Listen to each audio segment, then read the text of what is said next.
Hepatitis vaccination advised for Hajj pilgrims. In world news, China's lending influence wanes as multilateral funding grows. And in sports news, horse racing season start date under review. This is not a cyclone approaching Mauritius, but unsettled weather is expected with showers that may be heavy at times, accompanied by thunderstorms and gusty winds.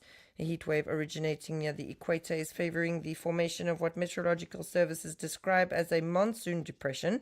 According to forecaster Carson Muchen, Mauritius is set to experience hot, humid and unstable atmospheric conditions from tonight. Rainfall is expected to intensify tomorrow, with wind gusts reaching up to 70 kilometers per hour. Water accumulation is also possible in certain areas.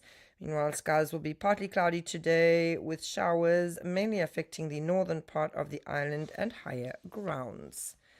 The dodo, symbol of Mauritius and of the first major human-caused extinction, has been extinct for more than 3 centuries. But could it return?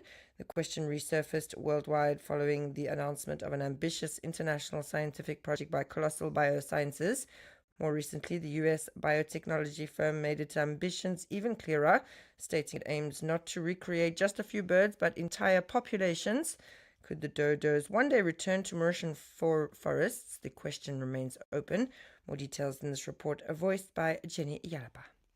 The dodo disappeared from Mauritius at the end of the 17th century, driven to extinction by hunting, habitat destruction, and species introduced by humans. Since then, it has become the universal symbol of a species lost forever. Today, however, a US-based company, Colossal Biosciences, headquartered in Texas, is working on a de-extinction project with the aim of bringing the dodo back to life using advanced genetic techniques and assisted reproduction. According to an article published in Country Life on 24th January 2026, the company plans to inject cells from the Nicobar pigeon, the dodo's closest living relative, into chicken embryos before modifying those cells through genetic editing. The resulting birds would then be bred and selectively raised to produce individuals displaying characteristics similar to the extinct dodo. Project leaders stress that they are not aiming to create just a few specimens.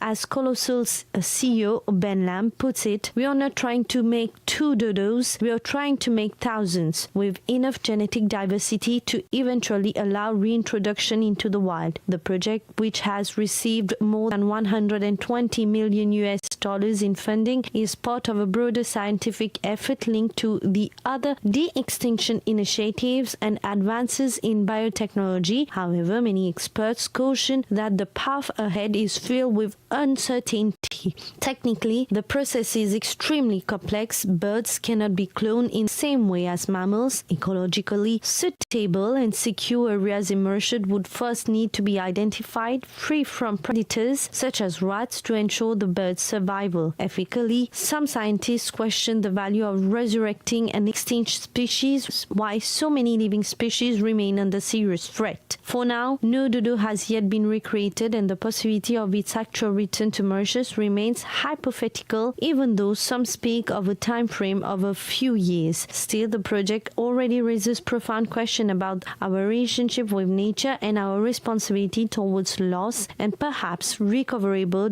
biodiversity.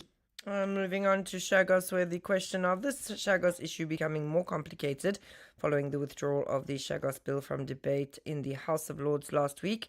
The Maldives have now entered the discussion. In an interview with the Daily Express on 20 January, Maldivian President Mohamed Muizzu claimed sovereignty over the archipelago, citing what he describes as historical, cultural and documentary links with his country. The Maldives have long opposed Mauritian territorial authority over the Chagos, notably voting against the 2019 UN General Assembly resolution welcoming the advisory opinion of the International Court of Justice, a strategic position that remains unchanged.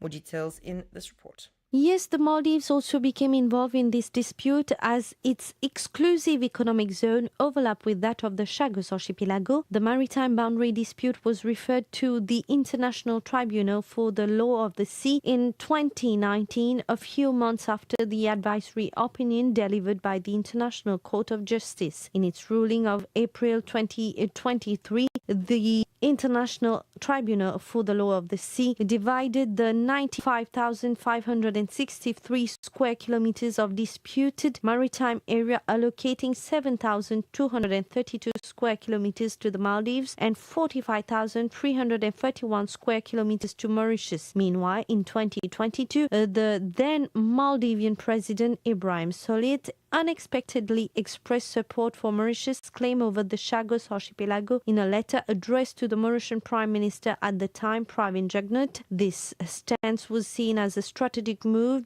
aimed at safeguarding the Maldives' natural resources, but it was strongly criticized domestically, particularly by the opposition, just 1 year ahead of presidential elections. When Mohamed Muzzou came to power in November 2023, he set up a committee to examine the tribunal ruling. His administration announced as part of its first 100-day program that the Attorney General's office had taken steps to modify the ITLO's decision, accusing the previous government of having irresponsibly failed to defend the Maldives' interests. However, decision of the International Tribunal for the Law of the Sea are final and legally binding. Despite this, President Mohamed Muzzou has dropped the issue this year. He maintains that he has raised Maldivian concern and claims with the British government, asserting that his country has more legitimate right than any other state over the Chagos archipelago. According to several local media outlets, he has refused to make this correspondence public.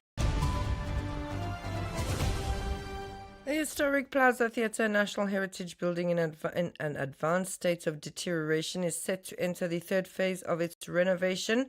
Works are scheduled to begin in February at an estimated cost of 256 million rupees, with reopening planned within 18 months, according to the mayor of Beaubassin, Rose Hill.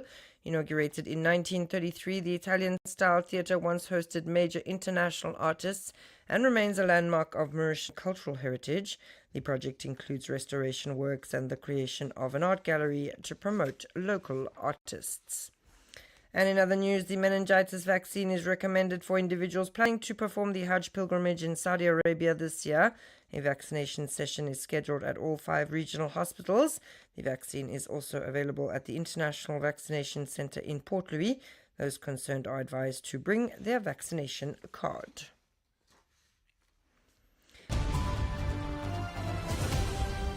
And it's 9:08. You're listening to RM1. We'll move to international news. China's role as a major lender to developing countries is declining. According to an analysis by the One Data Initiative, new Chinese loans to poorer nations have dropped sharply over the past decade, while debt repayments continue to rise. As a result, many low and middle-income countries now repay more to China than they receive in new financing.